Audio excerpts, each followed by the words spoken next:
Dalam dunia hiburan yang serba gemerlapan, nama Nur Fazura bagaikan permata yang bersinar di tengah lautan bintang. Seorang wanita yang bukan sahaja menawan dari segi rupa paras, tetapi juga mempunyai karisma, keanggunan, dan ketulenan hati yang sukar ditandingi. Namun, siapa sangka? Segalanya berubah dalam sekelip mata, apabila satu kejadian tragik merentap bukan sahaja jasadnya, tetapi juga satu era dalam industri seni tanah air. Kini, 41 tahun telah berlalu sejak detik kelam itu, dan dunia masih belum pulih daripada kehilangan yang tak terucap. Segalanya bermula pada malam gilang gemilang di Dataran Merdeka ketika Fazura diundang sebagai tetamu utama untuk menyampaikan anugerah tertinggi dalam Festival Filem Malaysia ke-23. Orang ramai bersorak, kamera berkelip-kelip, dan media sosial meletup dengan keterujaan. Malam itu bukan sekadar penghormatan kepada bakat seni Fazura, tetapi juga detik kebangkitannya semula selepas beberapa tahun menyepikan diri. Fazura tampil dengan gaun putih keemasan hasil rekaan khas mereka tersohor Paris, dan langkahnya di permaidani merah seakan menggetarkan hati sesiapa yang memandang. Tiada siapa sangka ia adalah malam terakhir dunia melihat senyumannya yang sebenar. Ketika acara selesai dan Fazura pulang menaiki kenderaan mewahnya, sesuatu yang tidak diduga berlaku. Di sebuah selekoh yang terkenal dengan sejarah kemalangan tragis, kenderaannya terbabas, dikatakan akibat kegagalan brek mendadak. Kereta berpusing beberapa kali sebelum merempuh penghadang jalan dan terjunam ke dalam gaung sedalam 30 meter. Bunyi dentuman malam itu memecah keheningan kawasan hutan kecil di pinggir Kuala Lumpur. Dan dalam beberapa minit, siren kecemasan bergema ke udara. Pasukan penyelamat tiba dalam masa 20 minit, namun keadaan Fazura sangat kritikal. Dia masih hidup, tetapi cedera parah di kepala, tulang belakang, dan bahagian muka yang menyebabkannya tidak dapat bercakap, bergerak, atau mengenali sesiapa. Seluruh negara terkejut. Dunia hiburan terdiam. Di hospital, doktor menyatakan bahawa Fazura mengalami kecederaan neurologi yang sangat kompleks, menyebabkan dia lumpuh sepenuhnya dan bergantung sepenuhnya kepada mesin sokongan. Dia hidup, tetapi bukan sebagai Fazura yang dikenali semua. Berita itu meletup laksana bom atom dalam dunia media. Siaran khas disusun, bintang-bintang ternama menangis secara terbuka, dan peminat membanjiri hospital dengan doa dan bunga. Namun tiada siapa dibenarkan melawatnya, kecuali keluarga terdekat. Dalam senyap, satu persatu rahsia mulai terbongkar. Menurut sumber dalaman, beberapa hari sebelum kejadian, Fazura dikatakan telah menghubungi seorang wartawan terkemuka untuk mendedahkan sesuatu yang akan mengubah dunia hiburan selama-lamanya.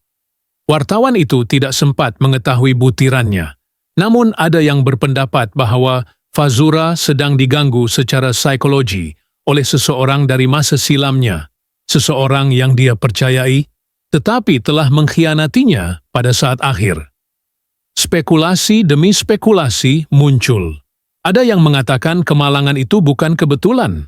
Ada yang percaya sistem brek kereta telah diganggu. Ada juga pihak yang mendakwa Fazura sememangnya telah disasarkan sejak dia menandatangani kontrak eksklusif bersama sebuah syarikat pengedaran filem antarabangsa. Kenapa Fazura? Apa yang dia tahu? Siapa yang mahu dia senyap? 4 dekad telah berlalu. Fazura masih hidup, terbaring di sebuah fasiliti perubatan elit yang tidak didedahkan lokasi sebenarnya. Hanya 2 jururawat tetap yang menjaganya siang dan malam, dan mereka telah menandatangani perjanjian kerahasiaan yang ketat. Namun baru-baru ini, satu daripada jururawat itu telah bersuara secara rahsia kepada seorang penulis buku biografi dan menyatakan bahawa Fazura kadang-kadang menangis tanpa suara dan matanya berkaca seolah-olah sedang melihat sesuatu yang sangat menyakitkan. Katanya lagi, Fazura kadangkala menggerakkan jari manisnya ketika lagu Hancur Aku dimainkan secara perlahan melalui radio lama di hujung bilik. Apakah yang menyebabkan Fazura begitu terkesan dengan lagu itu? Apakah makna di sebalik gerakan kecil itu? Dan siapakah yang masih mengirimkan bunga segar setiap minggu ke biliknya tanpa gagal, tanpa nama? Kisah Nur Fazura bukan sekadar kisah tentang kecelakaan tragik, tetapi juga tentang satu kehidupan yang diselubungi misteri, cinta yang tidak kesampaian, dan kebenaran yang belum terungkap. Dunia masih menanti, dengan penuh tanda tanya, apakah suatu hari nanti kilauan bintang itu akan bersinar semula, atau lenyap selama-lamanya dalam sunyi yang menyayat hati. Bayangkan bilik kecil itu. Di sudut kanan, sebuah tingkap kaca besar membiarkan cahaya matahari pagi menyelinap perlahan, menyentuh perlahan kulit Nur Fazura yang pucat dan bersih. Bilik itu sunyi, hanya bunyi detik jarum jam dan dengungan mesin perubatan yang setia menandai keberadaannya. Tiada kata-kata, tiada suara. Namun, disinilah, setiap inci ruang seolah-olah menyimpan serpihan kenangan seorang legenda. Di sebelah katil, sebuah meja kecil menampung barang-barang pribadi Fazura yang tidak pernah dialihkan. Sebatang gincu warna merah jambu lembut yang sudah lusuh penutupnya. Sepasang subang kecil berbentuk bintang yang pernah menjadi aksesori kegemarannya. Sebuah diari kulit berwarna merah hati sudah lusuh di tepinya, dikunci rapi, namun seperti memanggil untuk dibuka. Dan di atasnya terletak sebuah gambar lama. Fazura sedang tertawa dalam gaun rona biru laut. Tangannya memegang bahu seorang lelaki yang wajahnya sudah kabur akibat kesan masa. Gambar itu, kata juru rawat, tidak pernah ditukar sejak hari pertama Fazura dibawa ke sini. Bayangkan, setiap pagi, juru rawat bernama Puan Rohani akan membuka langsir perlahan-lahan sambil berbisik. Selamat pagi, sayang, hari ini langit cerah. Dia akan menyapu lembut pipi Fazura, menyikat rambutnya yang masih panjang dan hitam pekat, dan menyembur sedikit haruman Chanel. Nomor Libres, aroma kegemaran Fazura semasa zaman kemuncaknya. Rohani tahu dia tidak akan mendapat jawaban, tapi dia percaya bahwa di sebalik tubuh kaku itu masih ada jiwa yang mendengar. Masih ada Fazura. Beberapa tahun lalu, seorang pelukis jalanan bernama Amin pernah muncul dan meminta izin untuk melukis potret Fazura. Katanya, dia pernah melihat Fazura di satu sesi pemotretan 45 tahun dahulu, dan sejak itu tidak pernah melupakan sinar matanya. Lukisan itu kini tergantung diam di dinding bilik.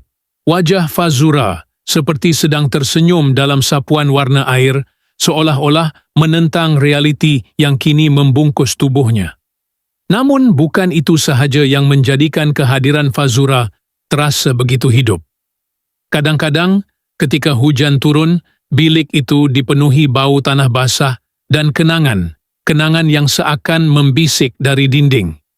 Seorang bekas pelakon wanita yang enggan dikenali pernah datang secara senyap-senyap dan menangis di luar tingkap selama hampir 2 jam. Ketika ditanya, dia hanya menjawab, Fazura pernah menyelamatkan karier saya. Dia satu-satunya yang berdiri untuk saya ketika semua orang menjauh.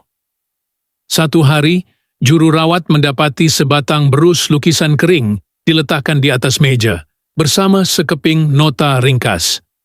Maaf kerana lewat datang. Aku masih lukis wajahmu setiap malam. Aku belum mampu berhenti. Nota itu tanpa nama. Tetapi ia menambahkan satu lapisan misteri yang menjadikan Fazura lebih dari sekadar seorang wanita terlantar. Dia menjadi ikon, sebuah lambang kasih tak sampai. Sebuah persoalan yang tidak pernah dijawab sepenuhnya. Lebih mengharukan, setiap ulang tahun Fazura akan ada sekumpulan kecil peminat setia yang akan berkumpul di luar pagar pusat rawatan itu. Mereka berpakaian seperti watak-watak daripada filem lakonannya yang paling ikonik.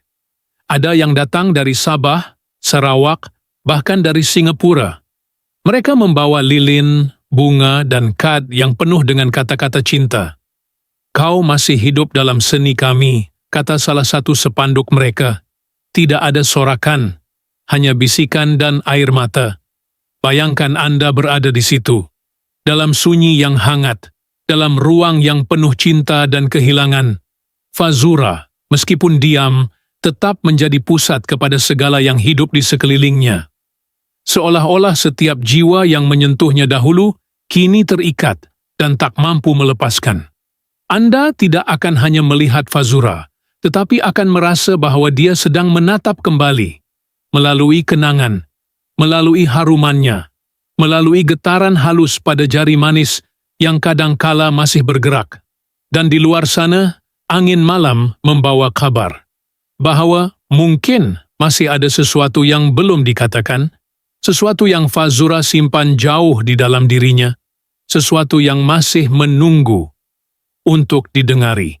Dan begitulah hari-hari terus berlalu, tanpa suara, tanpa kepastian. Namun, setiap sudut bilik itu menyimpan sesuatu yang tidak pernah dijelaskan sepenuhnya. Ada getaran halus dalam udara yang membuatkan sesiapa yang melangkah ke dalamnya berasa seolah-olah dia sedang memasuki dunia yang berbeza. Dunia yang terhenti di antara masa lalu dan masa sekarang. Dunia Fazura. Tiada siapa tahu siapa yang masih membayar bil hospital yang mewah itu setiap bulan. Bukan keluarganya. Bukan rakan-rakan artis yang dahulu bergambar bersamanya di atas pentas anugerah. Bayaran itu datang tepat setiap kali, melalui satu akaun luar negara yang tidak dapat dikesan. Pihak hospital sendiri enggan berbicara tentangnya. Bahkan jururawat juga diarahkan untuk tidak menyoal apa-apa. Dia dijaga oleh seseorang yang penting, kata pengurus hospital dengan nada dingin, sebelum berlalu begitu sahaja. Lebih aneh, satu malam pada tahun ke-36 selepas kemalangan, jururawat rohani mendengar sesuatu yang mengubah segalanya. Ketika sedang menggantikan tiup pernafasan Fazura, dalam keheningan bilik yang hanya ditemani detik jam dan bunyi mesin, dia terdengar bunyi bisikan halus, seakan nama seseorang. Rohani membeku. Dia mendekatkan telinga ke bibir Fazura. Sekali lagi, hanya sebaris bisikan lirih keluar, terlalu perlahan untuk difahami. Tapi dia yakin, Fazura sedang cuba mengatakan sesuatu. Kata yang tidak pernah selesai. Rohani mencatatnya dalam buku laporan malam itu, namun apabila kembali keesokan pagi, helaian itu hilang. Buku catatan telah diganti dengan yang baharu, tanpa sebarang penjelasan. Bila ditanya pada pihak pengurusan, mereka hanya mengangkat bahu. Dan sejak itu, Rohani tidak pernah mendengar apa-apa lagi dari bibir Fazura. Hanya diam. Diam yang terlalu dalam. Akan tetapi, ada satu benda yang tidak boleh dihapuskan. Gerakan jari manis Fazura. Gerakan itu tidak rawa. Setiap kali lagu tertentu dimainkan, jari itu akan bergerak perlahan, seolah-olah menulis sesuatu di udara. Rohani mula merakam pergerakan itu. Dia cuba menafsir. Adakah ia kod? Atau mungkin isyarat dari jiwa yang masih berjuang untuk menyampaikan satu kebenaran? Dan kemudian, pada suatu pagi yang lembab selepas hujan, Rohani menerima sepucuk surat yang ditinggalkan di bawah wiper cermin keretanya. Tanpa nama, tanpa cop rasmi. Hanya tulisan tangan halus berwarna hitam. Jika awak benar-benar mahu tahu apa yang berlaku pada malam itu, cari lelaki dalam lukisan itu. Dia masih hidup, tapi dia menyembunyikan sesuatu. Jangan beritahu sesiapa. Mereka sedang memerhati. Surat itu mengubah segala-galanya. Lukisan di dinding, potret Fazura yang dilukis Amin, rupanya bukan sekadar karya seni. Wajah lelaki yang kabur itu, mungkinkah ia sengaja dikaburkan? Rohani memerhati lukisan itu selama berjam-jam, cuba mencari petunjuk. Tiba-tiba, dia sedar. Mata lelaki itu, walaupun kabur, seperti sedang memandang ke arah satu arah tertentu dalam bilik. ke arah almari besi kecil di hujung ruang. Apa yang disembunyikan di dalam almari itu? Namun sebelum rohani sempat membuka almari tersebut, dia dipindahkan ke bahagian lain secara mendadak. Tanpa alasan. Tanpa sempat mengucapkan selamat tinggal kepada Fazura. Dan yang menggantikannya adalah seorang jururawat asing yang tidak banyak bicara dan sentiasa memakai sarung tangan hitam walau di tengah panas. Apakah semuanya kebetulan? Di luar sana, para peminat Fazura yang kini sudah berusia masih percaya dia adalah mangsa konspirasi. Ada yang mendakwa pernah melihat seorang lelaki berpakaian hitam meletakkan bunga pada tingkap bilik Fazura setiap malam Jumaat sebelum hilang dalam kabus pagi. Ada juga yang bersumpah melihat kelibat seorang pelakon terkenal yang kini sudah bersara, berdiri lama di bawah lampu jalan, memandang ke arah pusat rawatan tanpa pernah mendekat. Satu demi satu tanda tanya timbul. Siapa yang mengawal akses kepada Fazura? Mengapa semua yang cuba menghampirinya secara jujur tiba-tiba hilang atau berundur? Dan yang paling penting, apa sebenarnya yang cuba Fazura sampaikan sebelum dia dimatikan secara perlahan, bukan oleh kematian, tetapi oleh diam? Kini, di dinding sunyi itu, potret Fazura masih tergantung. Matanya masih tersenyum.